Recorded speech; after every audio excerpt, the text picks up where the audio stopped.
ஒரு நாட்டில் ஒரு அரசன் போட்டி ஒன்றை அறிவித்தார். அது என்னவென்றால், அந்த நாட்டில் உள்ள கோட்டை கதவினை கையால் திறக்க வேண்டும் என்பதே. அதில் வெற்றி பெற்றால் நாட்டின் ஒரு பகுதியை தானமாக வழங்குவேன் என்று கூறப்பட்டது. ஆனால் தோற்றால் தோற்றவனின் கை வெட்டப்படும் என்று அறிவிக்கப்பட்டது. மக்கள் எல்லோரும் பயந்து யாரும் போட்டியில் கலந்து கொள்ளவில்லை. ஆனால் ஒருவன் மட்டும் போட்டியில் கலந்து கொள்கிறேன் என்று முன்வந்தான். மற்றவர்கள் அவனை பார்த்து, நீ போட்டியில் தோல்வியுற்றால் உன் கைகளை வெட்டி விடுவார்கள், பின்பு உன் எதிர்காலம் என்னவாகும் என்றார்கள்.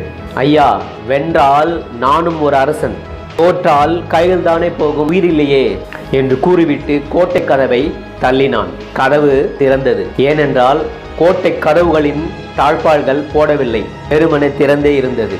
அவன் வெற்றி பெற்றான்.